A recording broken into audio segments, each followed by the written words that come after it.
This road that we're on from the capital, San Salvador, to the world's toughest prison, housing the world's most dangerous prisoners. This is the last journey that most of these guys will have made. I suppose what I'm wondering is, if this prison and the way it's run is something that we would like to see back in Britain, or if it's so harsh, its rules are so unrelenting and bleak, that it's a step, maybe more than a step, too far. And what's that to the right? I think we're just coming... It's coming into view. Wow, it's big.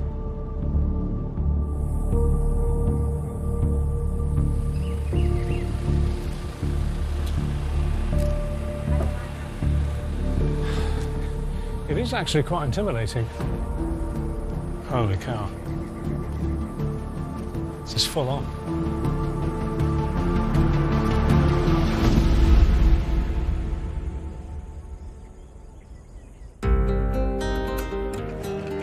El Salvador was a killing field during its civil war. Now there's a fresh horror. El Salvador used to be a battlefield where 3 gangs fought for supremacy. Is this where guys were lined up and shot? Yes. So this is an execution wall. Every 10 yards, you go to a haunted spot where men were killed. Under emergency measures, more than 20,000 people have been arrested. It was an unprecedented crackdown on gangs by El Salvador's authoritarian president, Nayib Bukele. Sometimes they say that we imprisoned thousands. I like to say that we actually liberated millions. They have one hell of a president. These guys are serious gangsters. And look at them now. This man's killed 12 people. And tortured them and killed them. They were kids, pregnant women. You killed 30 people. Yeah. The country's new mega prison is the largest in Latin America. Space for 40,000.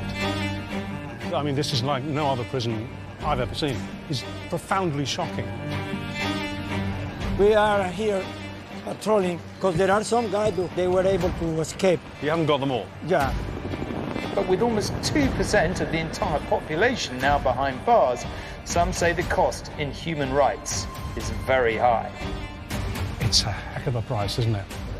And I just wonder if anything like this could happen in the UK.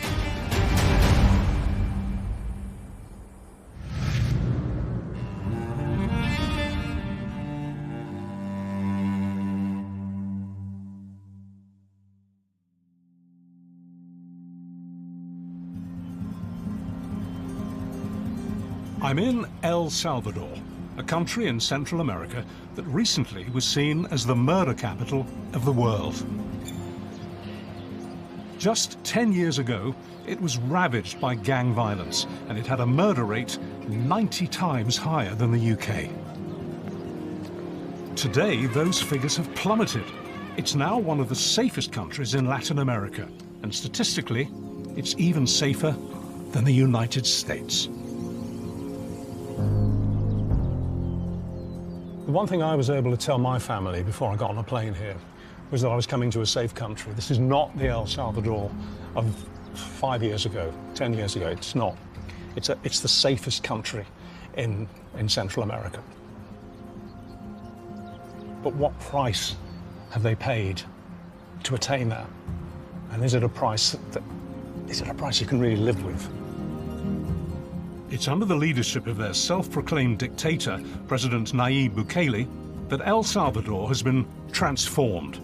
Thousands of gang members have been labeled as terrorists and locked up. Tomorrow is the start of my visit to the prison that is the centerpiece of his war on gangs.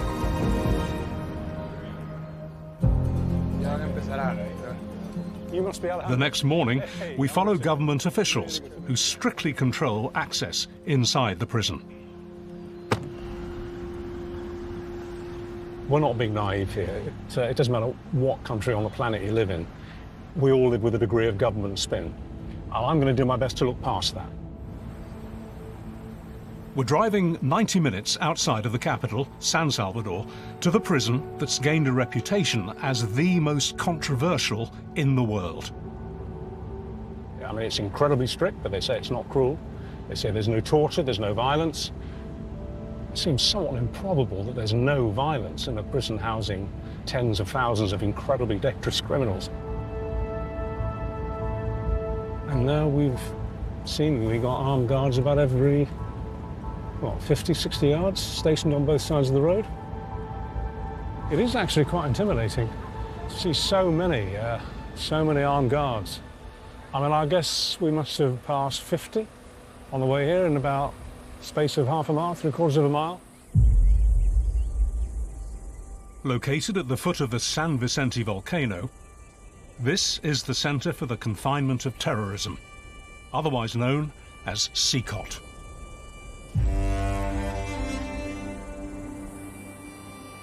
Opened in 2023, it was built to hold up to 40,000 violent gang members. After months of negotiations with the authorities, we are set to be the first British documentary film crew inside the prison. We've been working with Alejandro, a local translator, to gain access. What do you think? I'm taken aback at the amount of security. I didn't expect there'd be so many armed soldiers. Yes. All the way back to the main road.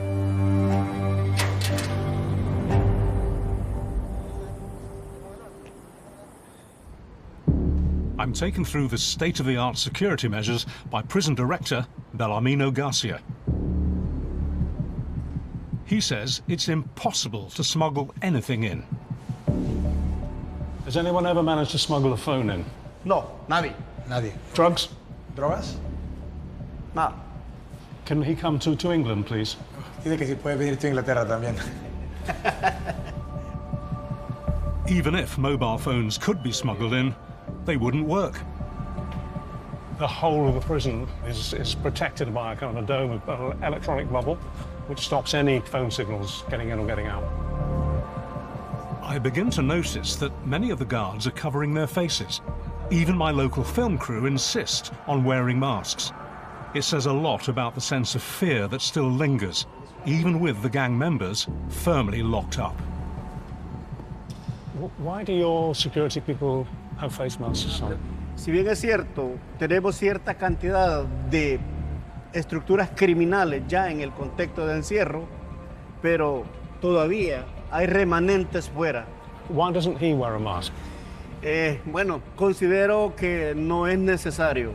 Tengo que decirles qué hacer, cuándo hacer, cómo hacerlo. Entonces yo tengo que ir hacia ellos, a hablar cara a cara con ellos. We're going now to the cells. To the actual prison? Yes. We're gonna get in the bus. The bus? Yes. I can't conceive of a jail in the UK so big that you have to get into a bus once you've got inside the prison walls. This sprawling complex is the size of 32 football pitches. I count that as the fifth steel gate that we've gone through, and this is the 6th double steel gate we've gone through. Finally, we arrive at one of the 8 prison blocks. Inside each one, there are 32 cells housing the inmates. Are those the cells? Sí. Okay, they look like huge aircraft hangars. But what will it be like to be in the same room as 3,000 highly violent men at such close quarters? I'm apprehensive. Buenas noches.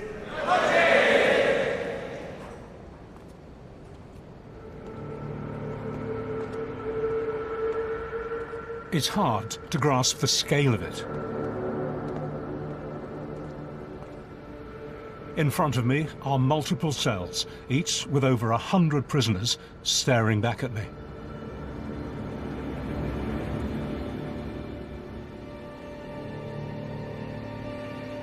It's more of a shock than I expected.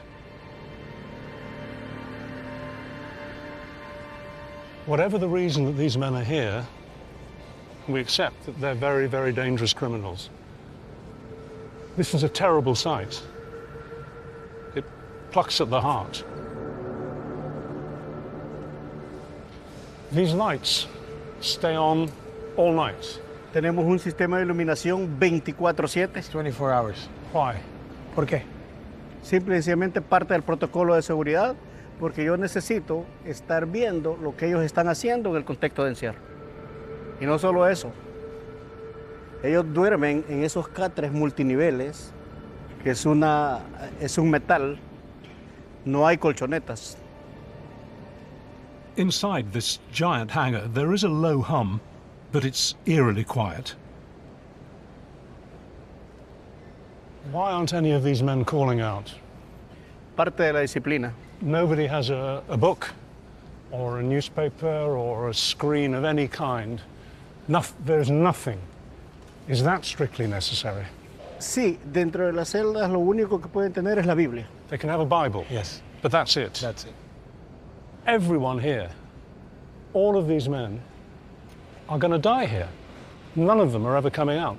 Así es, vinieron para quedarse, para pagar cada uno de los crímenes que han cometido. So this is their present and their future and their death. Así es.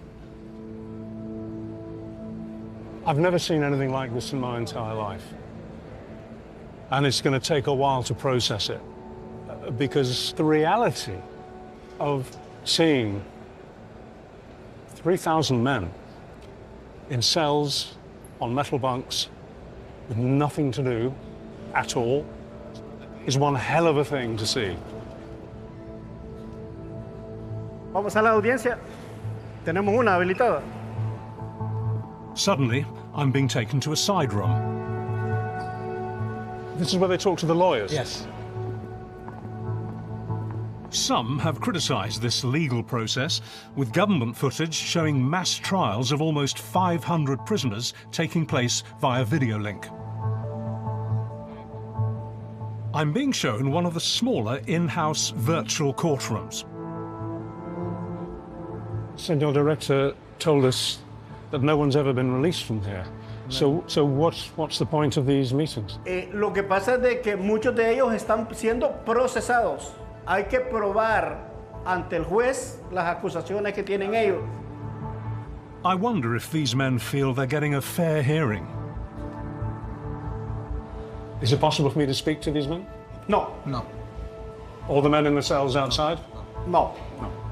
Why can't I even say hello or goodbye to these men? Parte del protocolo. Protocol. It's the protocol. Okay, it's the unbreakable rule. Yes, unbreakable rule.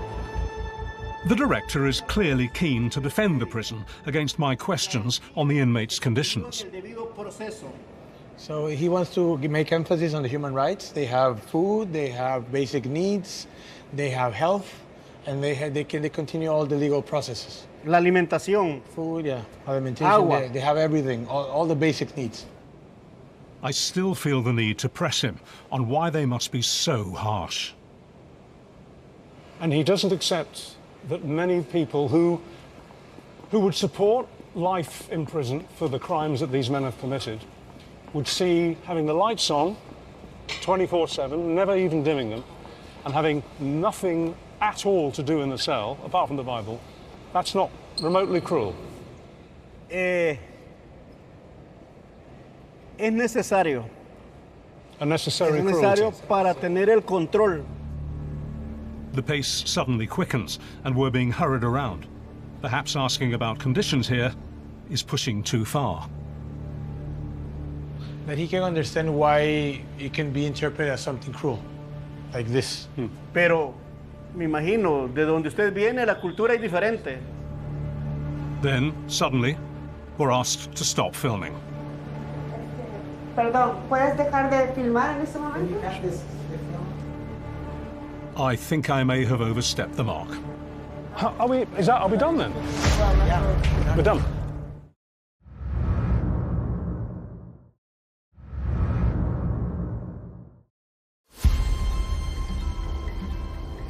I'm in El Salvador at the world's most controversial prison, Secot.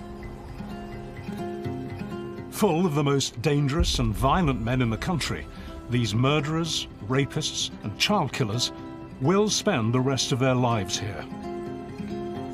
It's been shocking to see the prisoners in conditions that have been criticized by human rights groups. And my questioning led to some tension. I think you need to talk to the producers here about that. Sorry. We're done. Sí, estamos. Estamos. Vamos. And now we've been told we must leave.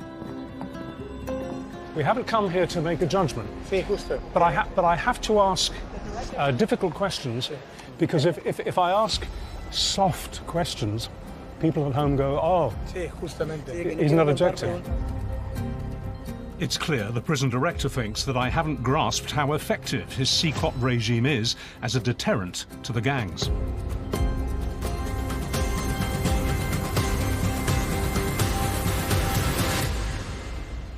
I'm still hoping to see much more of the prison. But for now, we've been shown the door.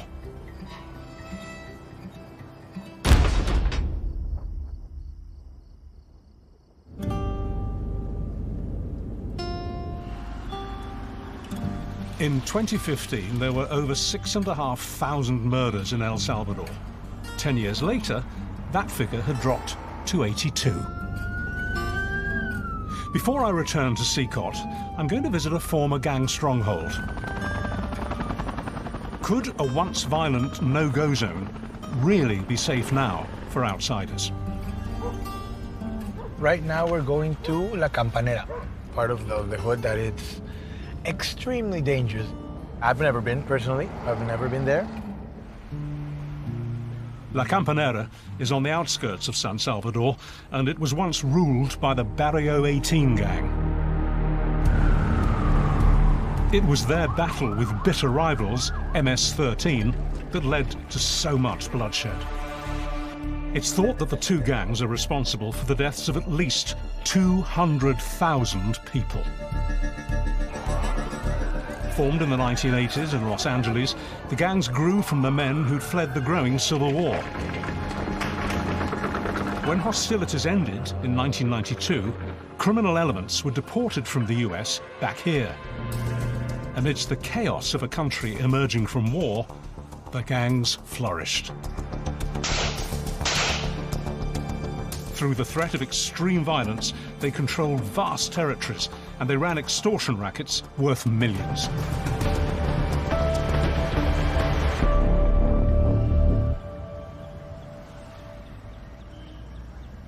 What would have happened if you'd come here back then? Kill me immediately. To kill you? Yeah, immediately. Just for coming? Yes, for coming.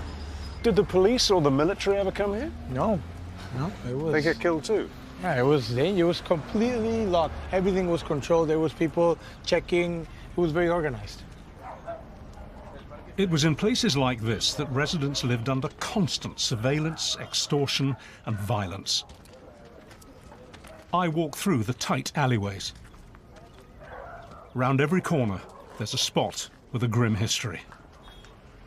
So basically here, the people from the neighborhood, a family member, the dad was a cop, and the kid was involved in the gang. They called him here and they killed him here. Every 10 yards, you go to a haunted spot, don't you? Yeah. You go to a haunted spot where men were killed. It was in areas like this that the gangs would recruit poor and at-risk teenagers. So this is where they would do the initiation. Yep. So if you were part of the 18 gang, you would have to, if you were new, you would have to kill people here. The abandoned houses that recently belonged to gang members are being renovated. Graffiti that marked their territory is being painted over, so that any sign of the gang's rule is erased. Here you can see still some bullet holes. These are big bullet holes. Is this where guys were lined up and shot? Yes. So this is an execution wall? Yeah. It's kind of important too to realise that all those guys that we've seen in the centre, we've seen behind bars in the prison, this was their patch. This was their fiefdom. And this is where they did a lot of the killing. Alejandro is suddenly nervous, and he hurries me along. I think we should walk more, because we're still, instead of shooting, we just I think it's better just... Yeah. Just... Then he explains why. Something to note is that even though right now they're taking control back, there's still family members of gang members still here who are not happy because their husband, their kid, whoever are in the center. Gang families are still living here, so maybe it's not quite as rosy as they would like to present it as. But having said that, this is a part of San Salvador that it would have been insane for people like me, people like my crew, to come for any reason at all at any time of day just a few years ago. We probably would have been murdered just for being here. That's not over-dramatising it, that's how it was. Despite the tension, the gang's stranglehold on this area has clearly been all but broken. So, will what I've learned here change the way that I see Seacott itself? When I return to the prison, it's in the early hours of the morning. I'm not sure if I'll be welcomed back, and on our return, we are stopped at a checkpoint. Okay, so this is going to be the first check. They're going to check all the cars and check everything. This is much stricter than yesterday.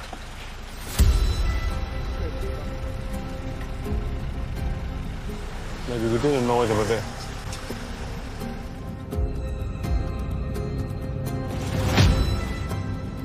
We drive back up the road, still lined with armed guards. I mean, the very concept of some kind of rescue squad of gangsters coming here to spring their mates is just preposterous. Getting over those walls, getting past these guys.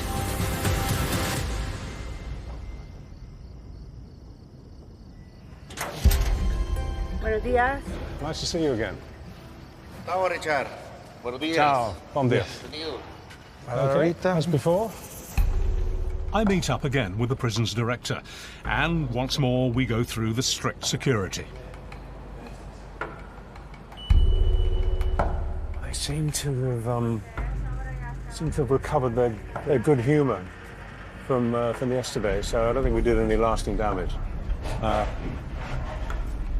Still have a few more frank exchanges today, though. It's approaching 4 a.m. and the prisoners are due to be woken up.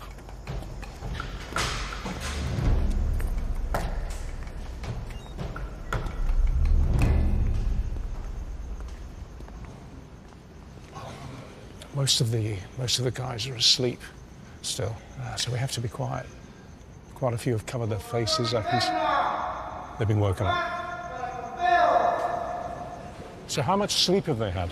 El cese de las actividades comienza a las 9 de la noche hasta las 4 de la mañana. A las 4 de la mañana comienza toda esta actividad y la primera actividad del día es conteo. Just in case somebody slipped through the bars in the night. Okay.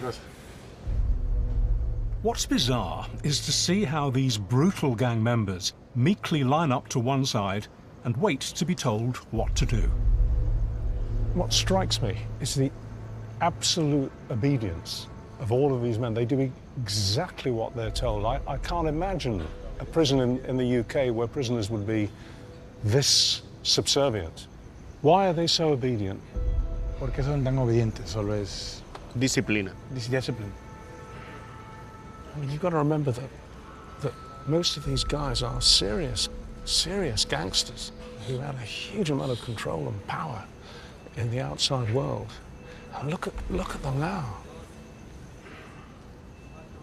And while the counting goes on in this module here, come back to the first one. They haven't moved. Still in exactly the same position. They wait for orders to do everything. With all 32 cells counted, I'm told that this is when the prisoners wash.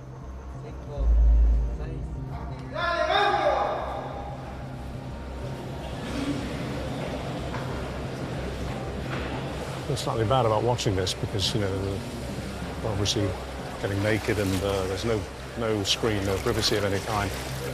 I assume the water is cold. El agua está fría. Sí, no hay calefacción. Agua helada. This morning schedule is what many of these men have been following for the last 3 years. In 2023, the government first made a huge public display of holding the gang members at Seacot. Built in just 7 months, amid President Bukele's aggressive crackdown, 90,000 suspects were arrested. Pasamos de ser, literalmente, pasamos de ser el país más inseguro del mundo a ser el país más seguro de todo el hemisferio occidental. It's all made Bukele, who once called himself the world's coolest dictator, extremely popular. His approval ratings still top 90%. ¿Y qué dijeron? Está violando derechos humanos. ¿Los derechos humanos de quién? ¿De la gente honrada? No. Tal vez pusimos prioridad en los derechos de la gente honrada sobre los derechos de los delincuentes.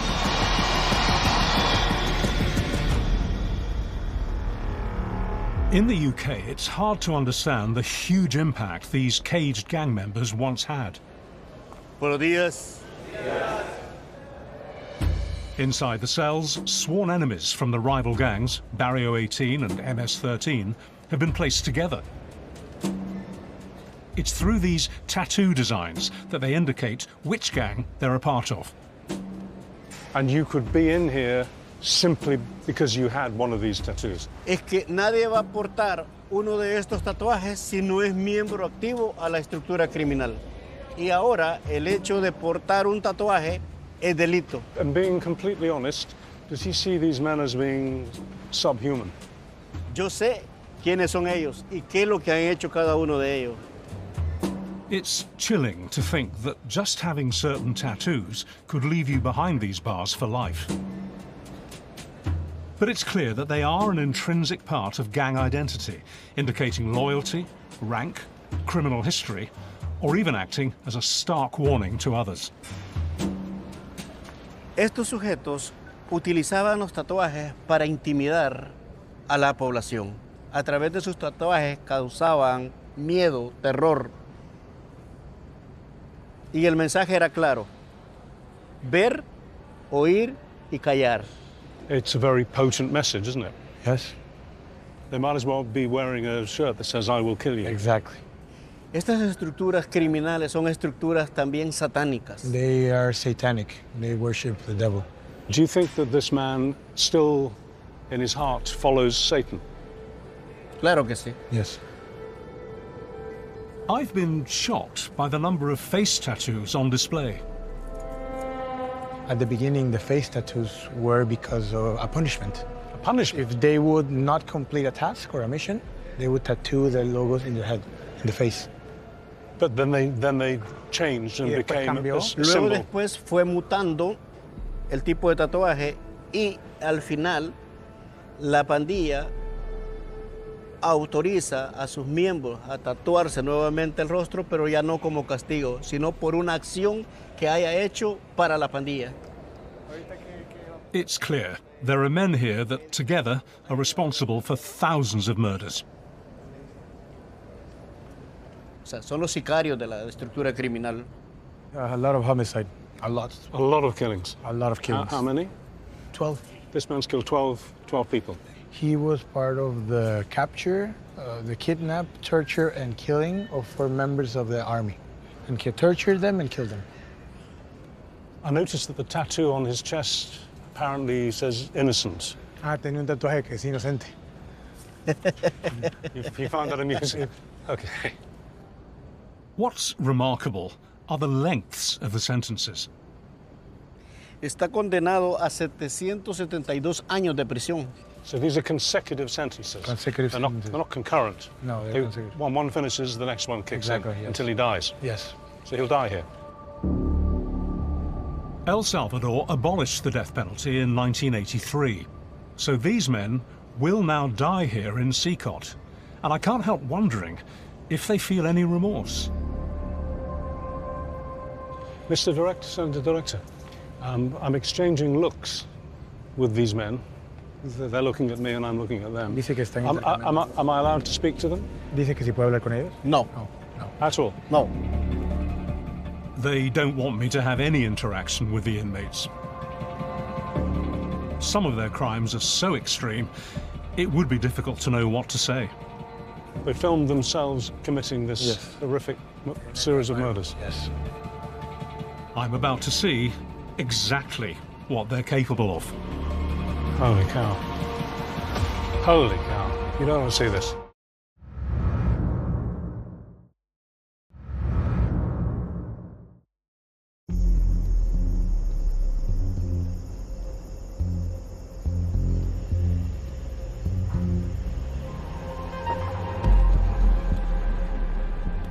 I'm inside Seacot, a maximum security prison with a reputation for being the toughest and most dangerous in the world. Home to El Salvador's criminal elite. Este caso, él es uno de los que participó en la intercepción de un microbús del transporte colectivo. So they took a bus. Took a bus, just a regular bus, filled it with gasoline, set fire to it, and people who wanted to leave, they would shoot them. They shot them as they tried to escape. Yeah, they were kids, pregnant women. Okay. Sácanlo de acá. While still not being allowed to interact with any prisoners, it's sickening to hear their crimes.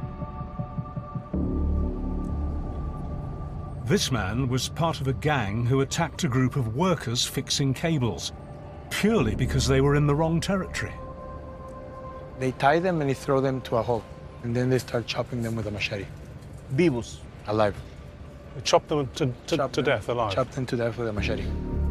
They filmed themselves committing this horrific series of murders. Yes, and they released it to social media. And they posted it online.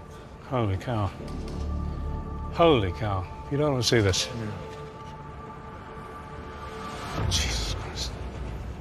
These are the types of people that are here. This was their reality. This was our reality. It was so normalized, the violence that we had here.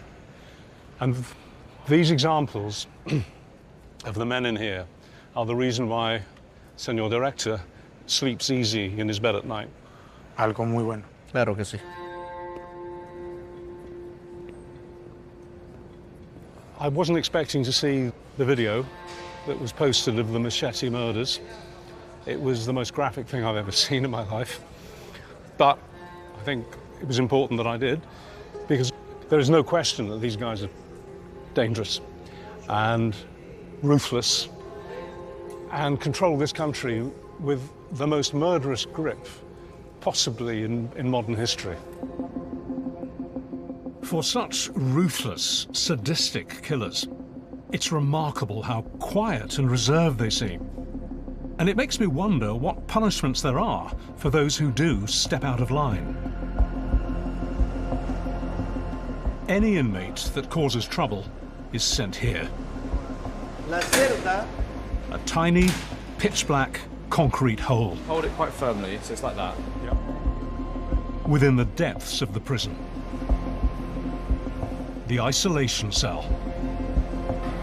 And there she goes.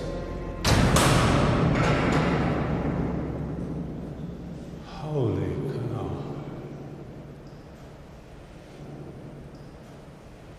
Sorry, I'm just feeling my way to sit down. Here we go. Oh, difficult. Gangster prisoners here can be banged up here for 30 days, a month. It's totally silent. There is no light coming down from the roof. I've got the night vision camera to give me some sense of where I am. But basically, you'd have to grope your way to the stone sink here, and you'd have to grope your way to the toilet and somehow find the bowl that you need to flush it. But I guess the really tough, almost unimaginable thing is that you could be here for a month. Just you. And that's it.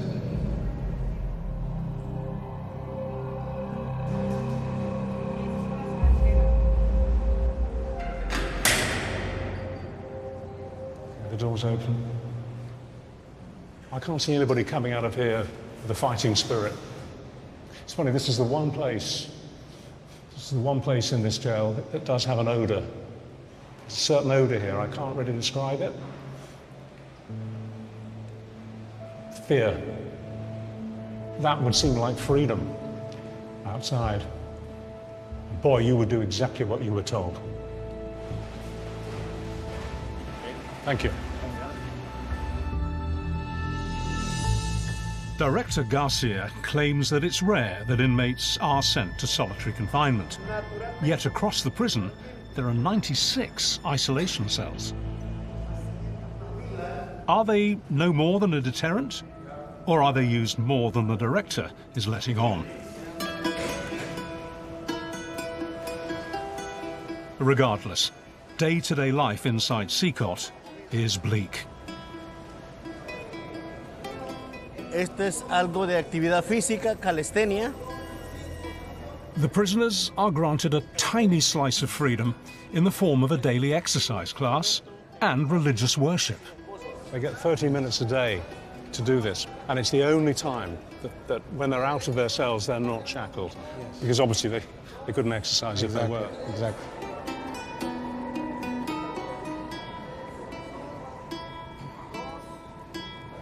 Once they've done the calisthenics, exercise for the body, they get exercise for their morality. And they're given preachings and teachings from the Bible. Which text from the Bible is he talking about here? Perdón, ¿cuál es la temática que tiene ahorita? ¿Qué temática tenemos? La sección número del 1 al 5, el valor, la obediencia.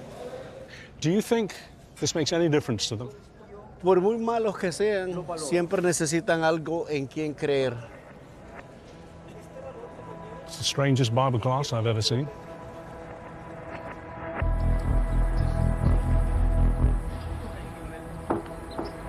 "23.5 hours every day are spent behind bars.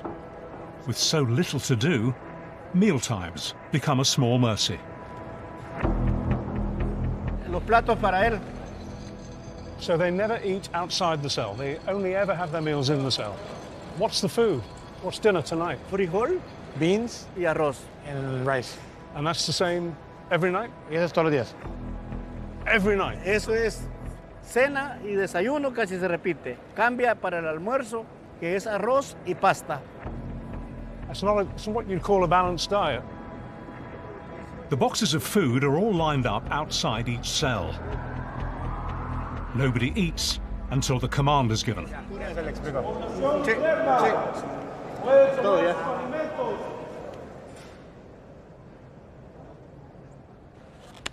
Esta es la comida que se le está sirviendo a ellos. But they have to eat with their fingers. Comen con las manos, ¿verdad? Con las manos. Aquí no existe cubierto. Yes. Like this. No, con la tortilla. What you do is with the... You dig it in with your tortilla, okay. Okay. Well, I'm not going to lie.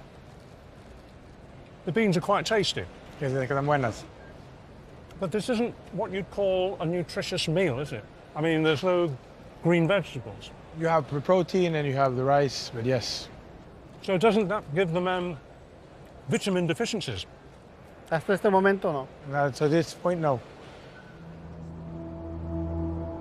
The director tells me that the prisoners get around 1,800 calories a day. This may, however, change in the future. So there's been a critique about the food that they're given. The answer of the president was that when chicken and with beef is available to the rest of the country, maybe then it's going to be possible to give it to them. That's the answer of the president. I see. So when the rest of the country has recovered enough stability and security and wealth to eat properly, that's when the prisoners will get better food than this. La prioridad es la gente honrada, la gente trabajadora. The people's justice. The people's justice. It's perfectly edible. There's nothing wrong with this. But if I knew that I was only ever going to eat this for breakfast and for dinner for the rest of my life, this is what you get for being a member, an active member of a homicidal gang, psychopathic gang, and they were. I mean, let's not pretend. that we're surrounded by decent, innocent men here. We're not. We're surrounded by some of the most dangerous men on the continent here. And we can't just shrug that off. This is punishment on a plate. Human rights groups report that prisoners inside Seacot have been subjected to inhumane conditions, citing the food as inadequate. But the most damning allegations came after another world leader decided to use Seacot. President Trump likes your prison. A Trump le gusta la prisión. Ah, sí. Donald Trump and the president of El Salvador, Nayib Bukele, met at the White House in 2025. Their conversation about the success of Seacot was posted on Bukele's social media. Mr. President, it's an honor to have you. As you want to stop crime, and so do we. Sometimes they say that we imprisoned thousands. I like to say that we actually liberated millions. They have one hell of a president.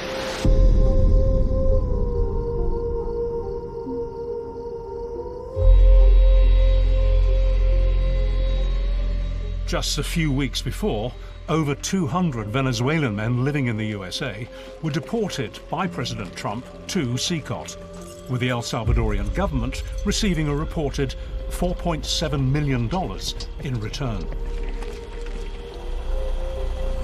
The mass deportation was well publicized, broadcast all over the world. In the dead of night, a US military plane arrives in El Salvador. 10 men are taken away in shackles, in footage filmed by the Salvadoran government. The Trump administration alleges these are gang members, the latest of hundreds deported from the US. 4 months later, after negotiations between the governments of Venezuela, El Salvador, and the US, the Venezuelan prisoners were released. But they now hold an extremely rare record. They're the only people who will ever be set free from Seacot. Their experiences were reported to human rights groups and the world's press. The Venezuelans claimed physical assaults, torture, and sexual violence within the prison. They described being forced to sit on their knees for 24 hours. Some claim they were struck so savagely and repeatedly that they struggled to walk. Allegedly, Director Garcia told them all, as they walked into Seacot, "You have arrived in hell." The El Salvadorian government denies allegations of torture.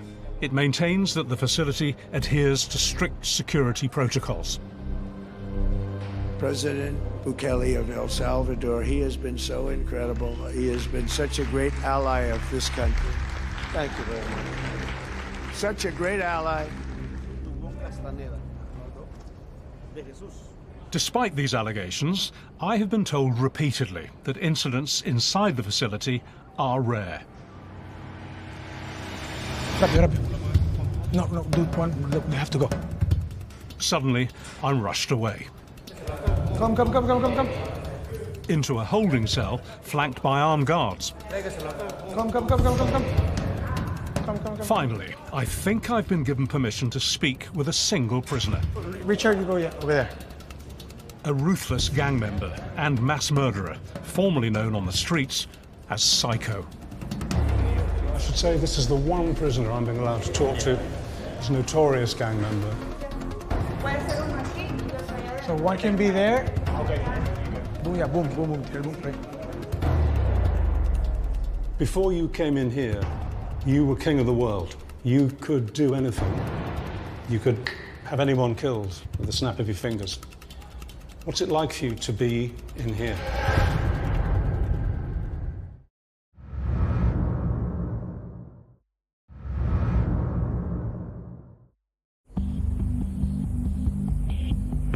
Seacot is one of the most secure prisons in the world. 19 watchtowers surround the 56-acre site, blocked from the outside world by 9-metre-high walls, topped with 15,000 volts of 3-metre electrified barbed fence. the very idea of escape is futile. Yes. Let's go. We have to go. Let's go. I'll follow you down. After asking many times, I've finally been given permission to speak to a prisoner, known as Psycho. Although it appeared that I would talk to him without bars between us, he has suddenly moved at the last minute to a holding cell for the interview.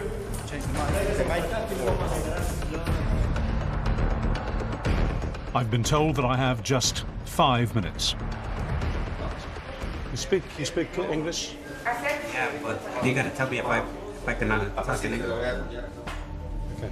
But so the interview is going to be in Spanish. I'm going to translate. I'm told he speaks good English. ¿No puedes en inglés? No, no puedes. It can't be in English. The prisoner is told that he must speak to me in Spanish. I suspect this is so the prison director and the growing crowd around us can understand every single word. What did you do? Yo cometí delitos homicidios, como 30 homicidios, y soy líder de pandilla. You killed 30 people? Yeah, sí. Before you came in here, you were king of the world. You could do anything. You could have anyone killed with the snap of your fingers. What's it like for you to be in here? Acuérdese que este es un penal de máxima seguridad. Este es el fin de todo delito que nosotros hemos hecho, donde nosotros no vamos a salir. Entonces es la causa de todo. Aunque nosotros cuando andamos allá afuera hacíamos y deshacíamos, como usted dice, pero en sí, esa es la vida. Este es el fin de todo. When you were killing all those people, did you even think for a moment that what you were doing was wrong? Fíjese que uno en esa vida no anda pensando mucho. Uno hay que hacer lo que hay que hacer, hay que matar y hay que hacer de todo por darles de controlar. You're going to be here for the rest of your life. You'll never come out of this place. That's because they've decided that you're beyond redemption. You can never change. Do you think you could change? Fíjese que nuestra vida, desde que nosotros iniciamos en las pandillas, desde mi juventud, siempre he tenido ese concepto de que en lo que yo me metí, ahí me voy a morir. Mi concepto es desde que yo vi que mis contrarios balearon a mi mamá y tuve distintas cosas que mataron a mis amigos, yo me iba a vengar. You have nothing to do in your cells, ever. What do you talk about? Pero un día, solo nos queda hablar de los viejos tiempos y lo que un día hicimos. Ya no queda nada más que contar. Nosotros quizás en el día lo hacemos los fuertes y en la noche quizás lloramos porque los lamentamos, pero en verdad usted sabe que uno en la vida que vive no hay un cambio en nosotros.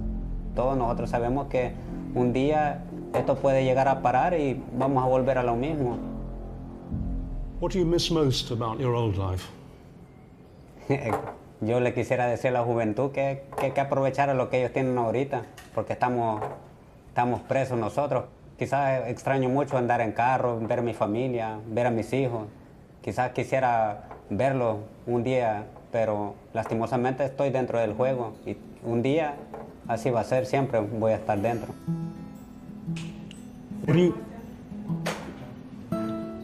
We're out of time. Thank you for your time. My interview is brought to an abrupt end. It's time to go. And we're promptly whisked out of the holding cell. There's that old cliche, isn't there? A dead man walking. That's how he came across to me. Dead man walking.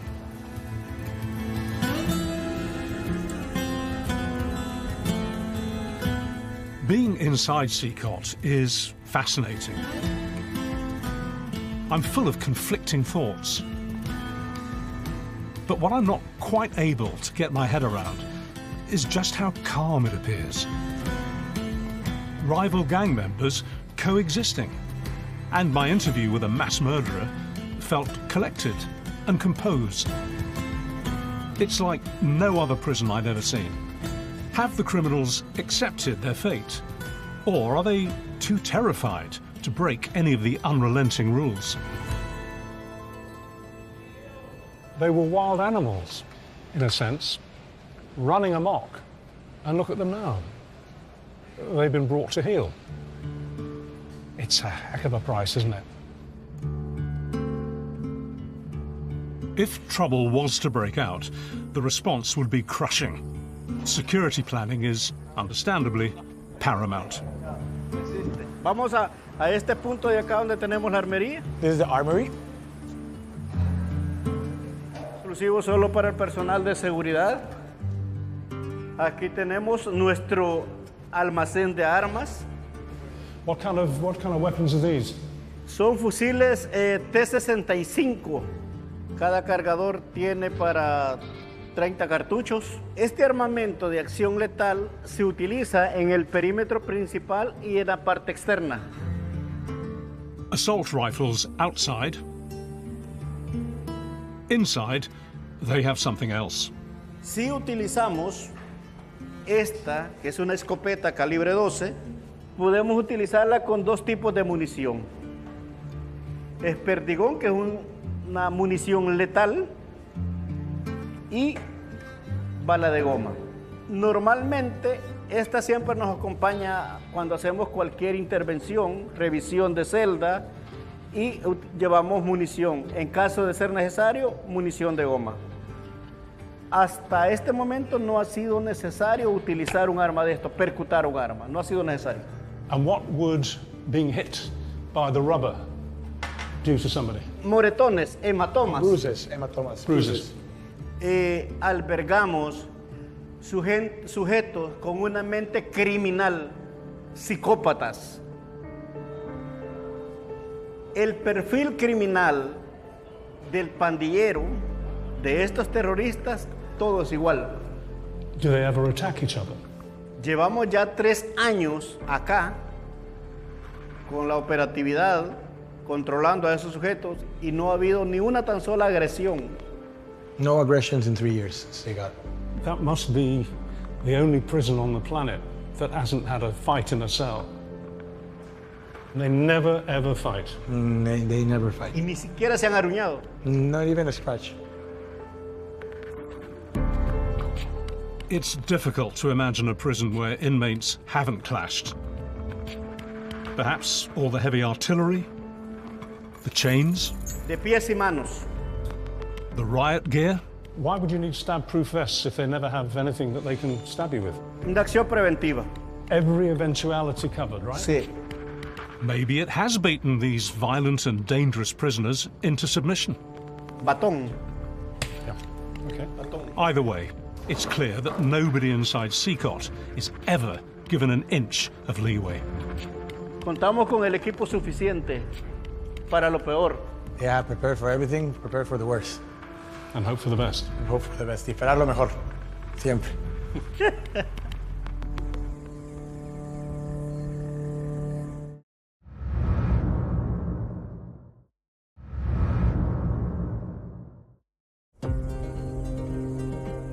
CCOT, a mega prison in El Salvador with a reputation for being the harshest in the world. It's fascinated and shocked me in equal measure. I've witnessed what life is like here behind bars. You could be here for a month. Just you. Almost unimaginable. And come face to face with CCOT's most violent and dangerous criminals. Chop them to death alive. Chopped them to death with a machete. Holy cow. Holy cow. You don't want to see this. Quizás lloramos porque los lamentamos, pero en verdad usted sabe que uno en la vida que vive no hay un cambio. Brutal, bleak, barren. It's unsettled me to the core.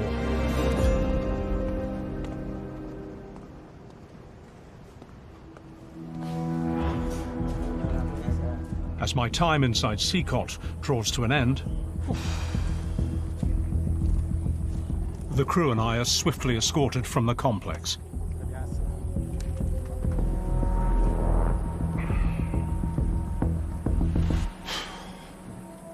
I've never experienced something like that as a journalist or simply as a human being. I've never seen other human beings like that and being held in conditions like that.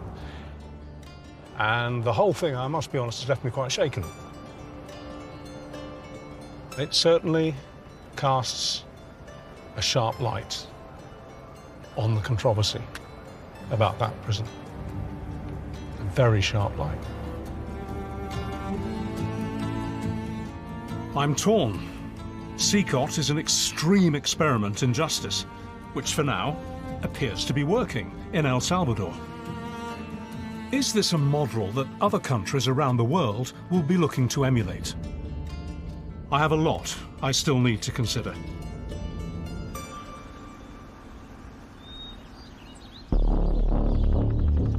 I've come to the former gang-run neighborhood of Apopa, just north of San Salvador. With so many people now in CICOT, has criminal control of areas like this been totally dismantled?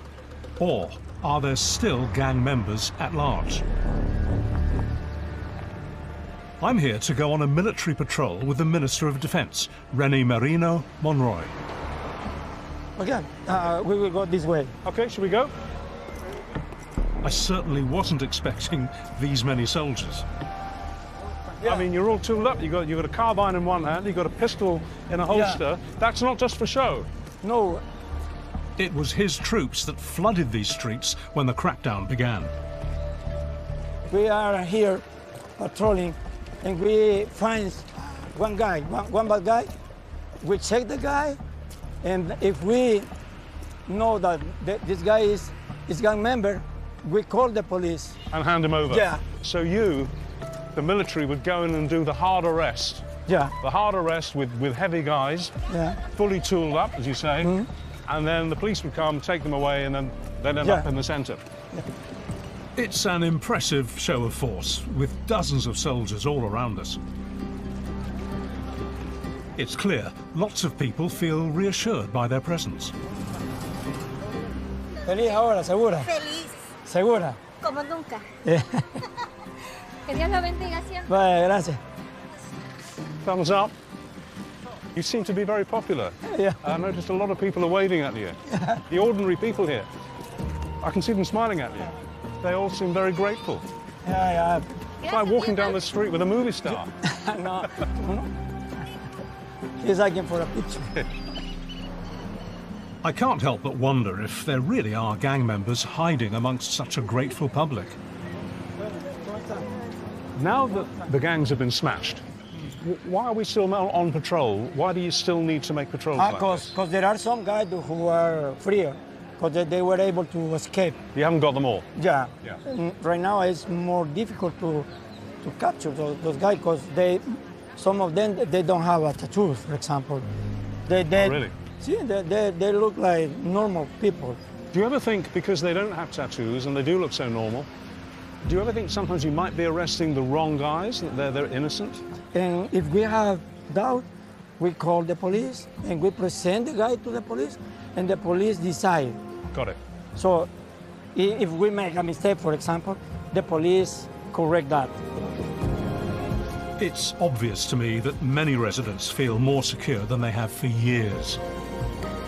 But the question remains, were the scale and methods of the arrests a price worth paying?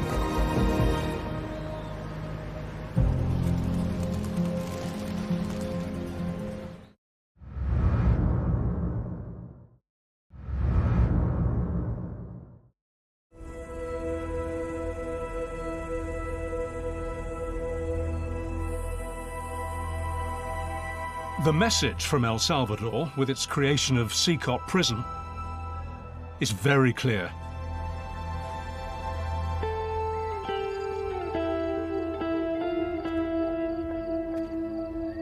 Erase all links to the country's former gang violence and corruption.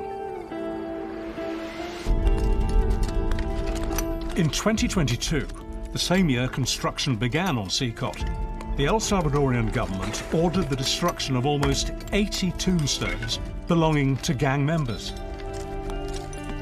The men destroying the graves were criminals from some of El Salvador's other prisons.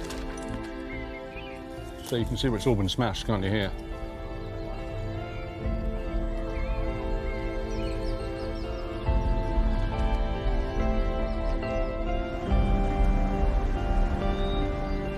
I've been given a small window to meet and interview President Bukele's right-hand man, Vice President Felix Ulloa, a politician who's become used to answering critical questions about the CICOT regime. You've won the battle. Why is CICOT still important to maintain the victory? Why do you still need to keep it and keep the prisoners in the conditions that they're kept? Yeah. CICOT is kind of, an icon of El Salvador. And it is also a way to understand what's going on in El Salvador. Why does it have to be so harsh? I mean, I went there, and I have to say I was shocked. I was shocked. It was very extreme. Do you think you could have won that war, and do you think you could have kept the victory without CICOT? CICOT, I mean, I don't know why we are so focused on CICOT. CICOT is just... Because it is an extraordinary place as well. Absolutely. But that's for you and for people abroad. People are taking the CICOT as an anchor to understand El Salvador. This is a mistaken approach. CICOT, I mean, it will be a very narrow, very, very narrow no, I hear you. Vision of what is going in El Salvador. My opinion is how many lives have been saved. You know what we are winning now? To become a normal society. That's it. Just to be normal. Just to have the right to walk on the sidewalks. Just to have the right to go and enjoy with my kids in the park, in the public places. That was impossible. El Salvador is the safest country in the Western Hemisphere. And this is, the paradox. Está violando derechos humanos. ¿Los derechos humanos de quién? ¿Por qué no están felices de que en nuestro país ya no corre la sangre que corría antes?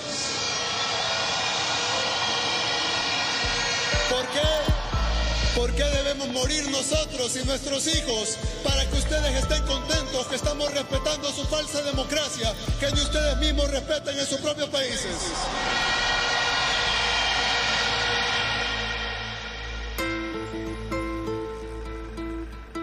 President Bukele isn't just eradicating El Salvador's past.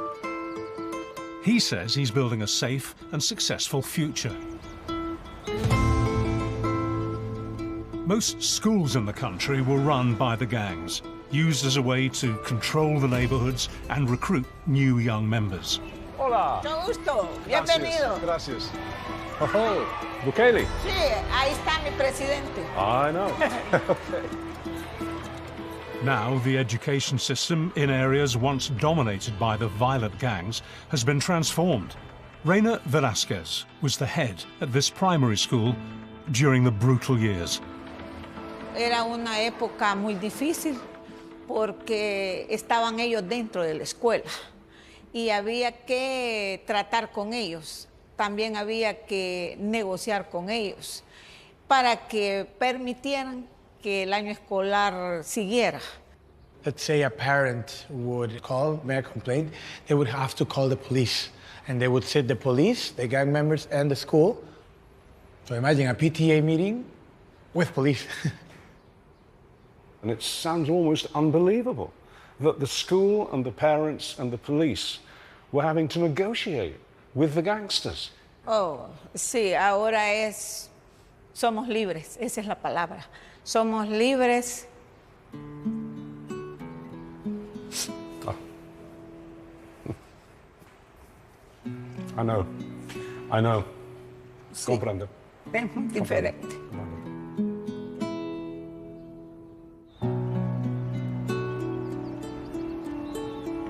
In just a few years, El Salvador has broken its cycle of violence. The destruction of the criminal chokehold on the country has transformed it out of a living hell. This fragile peace is all underpinned by the presence of CCOT. A drastic and severe deterrent, but perhaps the only solution. Look, it's obvious that CCOT breaches human rights as we currently understand. It's a shocking, extreme corner of humanity. But El Salvadorians were writhing under the thumb of psychotic, psychopathic sadists. I wonder if sacrificing civil liberties for the common good is something others would ever be prepared to embrace. The stories I've heard from ordinary El Salvadorians, well, frankly, they froze my blood. And I'm sorry, but I just don't think it's our place to lecture El Salvador about precisely the way that they somehow managed to claw their way back to sanity. To me, it seems undeniable that CCOT rescued them from much of that bloodshed. And it's also arguable, if uncomfortable, that it now must continue to protect them.